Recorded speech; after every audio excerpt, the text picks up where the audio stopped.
Un saludo muy afectuoso para todos los que estáis siguiendo este programa sobre profecía.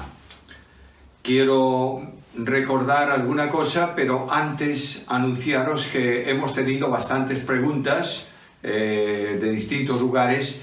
Por tanto, estamos pensando en hacer un programa especial, que sería el siguiente programa, para responder esas preguntas, y si alguna otra va apareciendo, haremos otro programa más antes o al final de esta serie de reflexiones sobre profecía.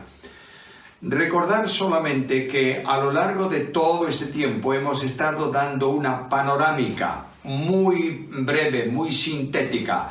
No estamos estudiando profecía en la dimensión que esto requiere, estamos tocando aspectos generales de la profecía para ofrecer una síntesis del panorama profético, especialmente referido al tiempo anterior a la segunda venida del Señor Jesucristo. Luego tocaremos también la venida de Cristo al mundo, el establecimiento del reino y luego cielos nuevos y tierra nueva para terminar este repaso a la profecía. Hoy tenemos delante la necesidad de seleccionar dentro de la profecía algún aspecto relativo a Israel durante la tribulación.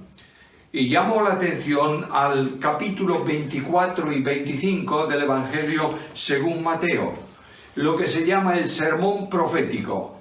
Los discípulos salen del templo, del entorno del templo, ven aquella grandiosidad y dicen a Cristo: mira qué piedras, qué edificios. Y Cristo les dice: todo esto que vosotros veis va a ser derribado.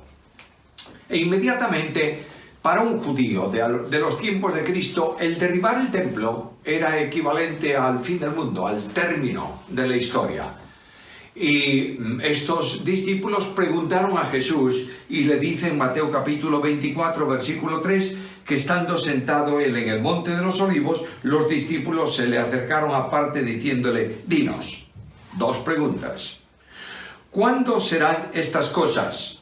Es decir, ¿cuándo se va a producir el derribo del templo, el arrasar de la ciudad de Jerusalén? ¿Y qué señales habrá de tu venida y del fin del siglo?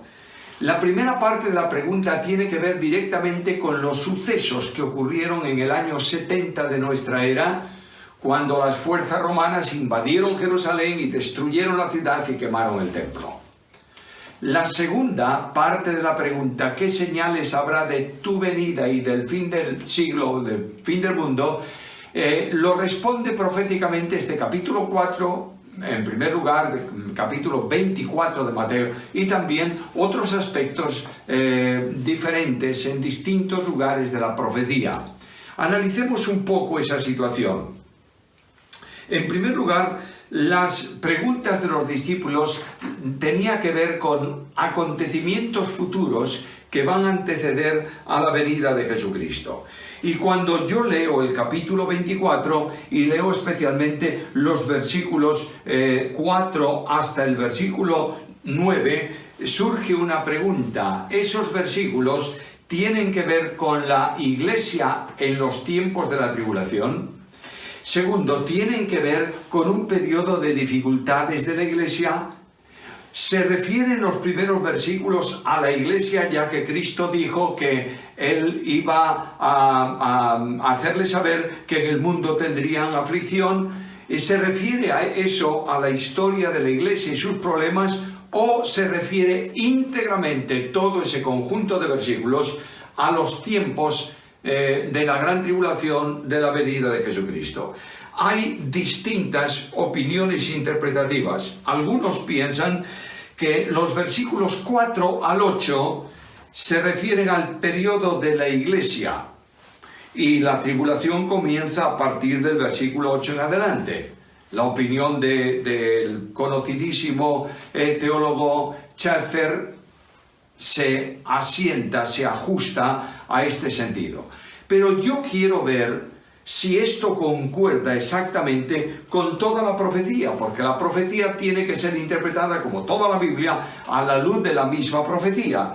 Y la interpretación más favorable a esto es que todos los acontecimientos que tienen lugar o que se describen en ese capítulo 24 del Evangelio según Mateo pertenecen al tiempo de la tribulación, donde la Iglesia de Cristo habrá sido tomada y llevada a la presencia del Señor.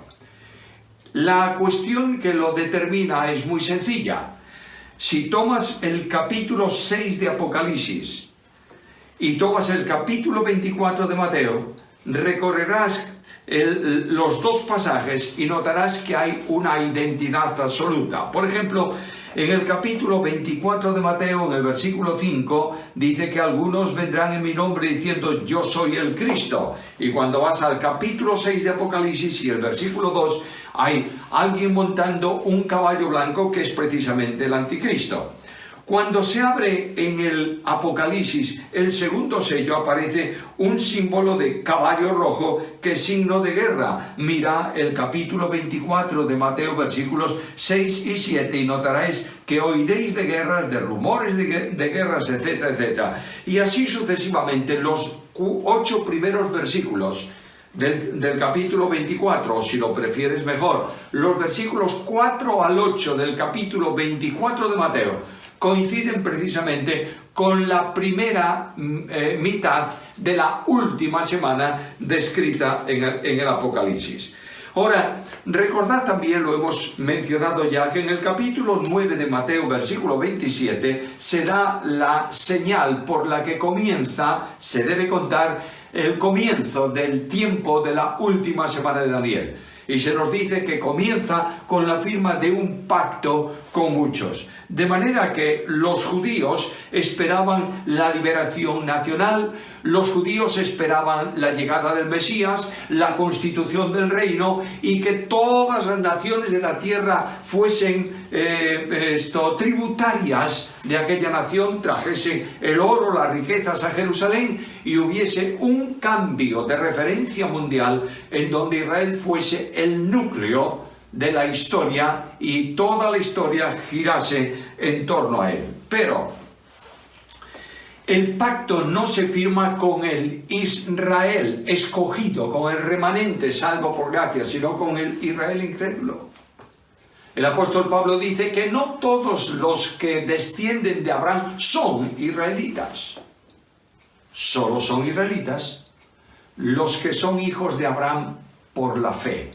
De manera que el pacto del anticristo con Israel no es aceptado por un grupo, por un remanente, que son los verdaderos, los auténticos, los genuinos creyentes en Israel. Ahora, este pacto de Israel ofrece también un aspecto religioso muy importante. Se habla de la ofrenda y del sacrificio, que equivale a la garantía en cuanto a culto. Pero notad algo también. El otro día hablábamos de la predicación del Evangelio en todo el mundo por medio de 144.000 que Dios escoge de las 12 tribus de Israel, que pone un sello para que no puedan ser molestados, digamos así, en su misión, y se les envía a predicar el Evangelio a toda la tierra. Y en razón de ese ministerio de predicación del Evangelio de los 144.000, miles, millones, yo diría, de personas son salvas. Pero el remanente, primero, salvado por gracia de Israel, tiene que ver con estos 144.000. Y cuando llega la mitad de la semana, se produce la rotura del pacto y comienza la gran persecución contra todos los hijos de Dios, y especialmente contra los israelitas salvos por parte del anticristo, que enfurecido porque le falta poco tiempo, actuará de esta manera en la tierra. Ahora bien, os invito a la profecía de Daniel. Al capítulo 12 de la profecía de Daniel. Y en esa profecía aparece Daniel capítulo 9, versículo 27, la firma del pacto. Y ahora necesitamos pasar necesariamente a Apocalipsis capítulo 12, son los problemas del directo. Apocalipsis capítulo 12 se habla de una acción especial por parte del dragón. El dragón es representativo aquí de Satanás, el que dio el poder a la primera bestia, el anticristo, y la sitúa en el trono y la puso ahora en la segunda mitad de la tribulación en el lugar que corresponde a Dios para ser adorada como Dios. El dragón escarlata, se trata aquí de Satanás, capítulo 12 de Apocalipsis, versículo 1, apareció en el cielo una gran señal, una mujer vestida de sol con la luna debajo de sus pies y sobre su cabeza una corona de 12 estrellas, y estando encinta clamaba con dolores de parto en la angustia del alumbramiento. También apareció otra señal en el cielo. He aquí un gran dragón escarlata que tenía 7 cabezas y 10 cuernos, y en sus cabezas 7 diademas. Dragón escarlata, símbolo representativo de Satanás. Ahora, esta mujer que está encinta y que da dolor, que da gemidos, que clama con los dolores de parto, dice que, versículo 5 del capítulo 12, dio a luz un hijo varón. Ahora notad esto, que regirá con vara de hierro a todas las naciones, y su hijo fue arrebatado para Dios y para su trono. La figura que tenemos que ver aquí, si el dragón no tiene problema ninguno, es Satanás. ¿Quién es la mujer? Y hay distintas interpretaciones. Algunos, especialmente el sector católico romano, consideran que esta mujer es la Virgen María, rodeada, ceñida de estrellas, etcétera, etcétera, etcétera. Pero cuando analizamos este contexto, notaremos que si bien María dio a luz a un hijo, que fue Jesucristo, y que fue tomado por Dios después de la obra redentora y ascendida al cielo, aquí tiene que ver con un conjunto de personas y tiene que ver especialmente con Israel. De modo que la mujer vestida de sol tiene que ver con Israel. ¿Por qué razón? Porque cuando José soñó sus sueños, vio precisamente en este sentido a él y a su descendencia como un elemento elevado, de alto nivel, rodeado de las estrellas, etcétera, etcétera, etcétera. Los cuerpos celestes están asociados siempre a la historia de Israel. Por tanto, la primera indicación interpretativa de la mujer es Israel. Segunda, también coincide con Israel, ya que el número 12 es el número identificativo de autoridad y gobierno y representa también las 12 tribus de Israel. Por tanto, está hablando de aquellos de quienes procede el Rey de Reyes y el Señor de Señores en cuanto a su humanidad. Descrito Israel como mujer en varias partes del Antiguo Testamento confirma también esto. Voy a mencionaros solamente una referencia de las muchas que hay en la profecía de Isaías, capítulo 54 y versículo 6. Dice ahí el Señor, hablando de Israel: porque como a mujer abandonada y triste de espíritu te llamó Jehová, y como a la esposa de la juventud que es repudiada, dijo el Dios tuyo. Por tanto, Israel está considerada, representada, expresada en la forma de una mujer.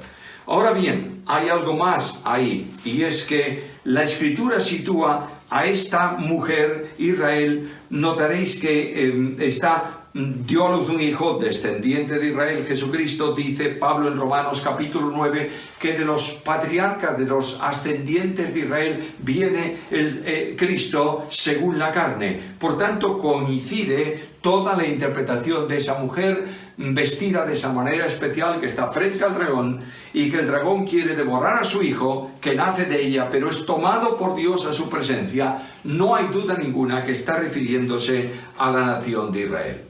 Por tanto, la profecía va a hablar de la tribulación sobre el mundo entero, pero va a hablar de la tribulación sobre Israel.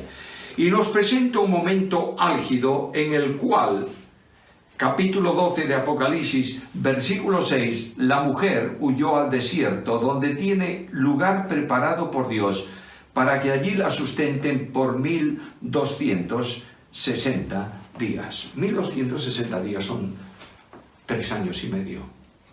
Dicho en forma expresiva del tiempo profético antiguo testamentario, es un tiempo y tiempos y la mitad de un tiempo. Si el pacto establecido por el anticristo con Israel se rompe en la mitad de la semana, Dios empieza a proteger a este remanente de una forma especial frente al peligro, ya que el dragón va a luchar contra la descendencia de la mujer y contra los creyentes en todos los lugares del mundo. Sale Satanás, el dragón, para atacar al remanente de Israel. Capítulo 12 de Apocalipsis y versículo 17.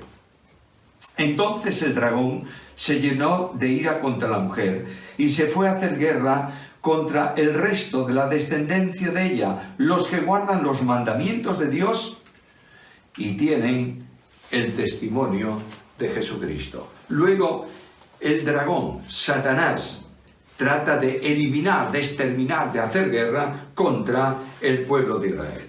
Ahora bien, este conflicto directo tiene una señal de advertencia en la profecía y es la invasión de Israel por los ejércitos del norte. Habíamos hablado en su momento de los grupos político-militares. Los ejércitos del norte y los ejércitos del sur invaden Israel. Los ejércitos del norte, las naciones del norte, van a ser destruidos por Dios en los montes de Israel.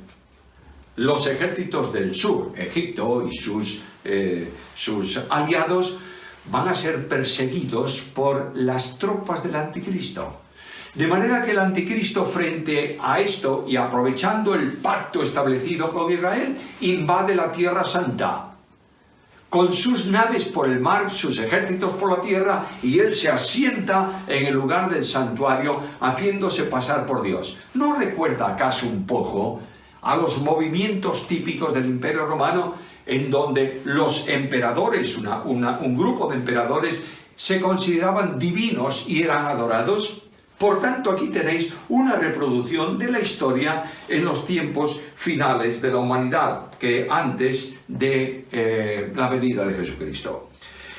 Los ejércitos, la invasión de los ejércitos del norte, dice Ezequiel, y veremos todo esto con calma, Dios mediante, en el siguiente estudio. Dice Ezequiel que la invasión de los ejércitos del norte son una señal para la conversión del remanente de Israel. Ahora bien, cuando Satanás se da cuenta de que hay un grupo de personas de Israel que no creen en él y que esperan al Mesías, él trata de destruirlos. Mirad, por favor, capítulo 12, versículo 15. La serpiente arrojó de su boca tras la mujer agua como un río, para que fuese arrastrada por el río. De manera que lo que representa ahí el versículo es la acción militar suprema, plena, en todos los sentidos de la palabra, del anticristo contra Israel. Pero hay algo muy interesante. Versículo 14. Y se le dieron a la mujer, a Israel, se le dieron las 2 alas de la gran águila, para que volase de delante de la serpiente al desierto, a su lugar, donde es sustentada por un tiempo y tiempos y la mitad de un tiempo. Notáis que aquí el cómputo de la profecía coincide perfectamente con la cita anterior de los 1270 días. Es decir, Dios toma simbólicamente a Israel y, como si fuese llevada por un gran águila, la lleva a un lugar del desierto. Y claro, la curiosidad mía me pregunta, ¿en dónde está ese lugar? ¿Dónde se produce? ¿Dónde Dios va a cuidar a su pueblo Israel salvo durante esa segunda parte de la gran tribulación? Capítulo 11 de la profecía de Daniel y versículo 41. Habla de la invasión de Israel y dice: entrará en la tierra gloriosa y muchas provincias caerán, mas éstas escaparán de su mano. Nota, Edom y Moab, y la mayoría de los hijos de Amón. De modo que hay un lugar que escapa al control del anticristo. Lanza sus ejércitos, pero Dios ha llevado a ese lugar a su pueblo, al Israel salvo por gracia, lo ha llevado a ese lugar para cuidarlo, para custodiarlo durante los 3 años y medio de la última semana. Nadie piense que porque está Petra en esos lugares, ahí va a ser Israel y ya tenemos. La profecía no precisa cosas curiosas, simplemente da una panorámica. Pero a donde yo quiero llegar es que en medio de la tremenda tensión, de la enorme violencia, de la mortandad que se produce en ese tiempo, Dios cuida y protege a los suyos, que vivirán entonces en esos 3 últimos años y medio de la tribulación. ¿Recordáis que dice que si ese tiempo no fuera cortado, ninguno sería salvo? Por tanto, el Dios de la Biblia está cuidando de los suyos. Y la intervención divina de Dios es asombrosamente descrita. Capítulo 12 y versículo 14, se le dan las alas como de águila, y Dios mismo usa la naturaleza en provisión de protección para los suyos. Versículo 16, la tierra ayudó a la mujer, pues la tierra abrió su boca, tragó el río que el dragón había echado de su boca. De modo que todo el intento satánico contra el remanente salvo por gracia no florece, no prospera, porque Dios cuida de su pueblo. Ahora bien, dejemos un momento esa protección y vayamos a otro aspecto. Capítulo 11 del libro de Apocalipsis se nos describe, leedlo con calma cada uno de vosotros, se describe la presencia en Jerusalén de 2 hombres, de 2 testigos. La duración del testimonio de ellos, capítulo 11 de Apocalipsis, versículo 3, dice: daré a mis 2 testigos que profeticen por 1260 días, la mitad del tiempo de la tribulación. Por tanto, Dios coloca ahí, en Jerusalén, a 2 personajes que por la identidad de hechos, algunos piensan que serán Moisés y Elías. Pudiera ser, pero no necesariamente. Algunos dicen que no puede venir el reino de Cristo sin que se cumpla la profecía que anuncia la visita de Elías, la preparación por medio del profeta del tiempo previo a la venida de Jesucristo. Pero Cristo dijo algo, ya ha venido. Y se refería a Juan el Bautista.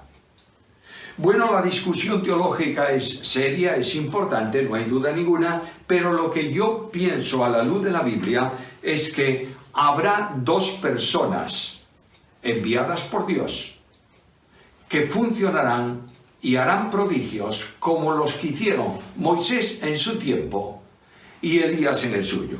Notaréis que durante ese tiempo se producen acontecimientos muy semejantes a lo que ocurrió en aquellos tiempos mencionados. Versículo 5, 11:5 de Apocalipsis. Si alguno quiere dañarlos, sale de fuego de la boca de ellos, devora a sus enemigos. Versículo 6.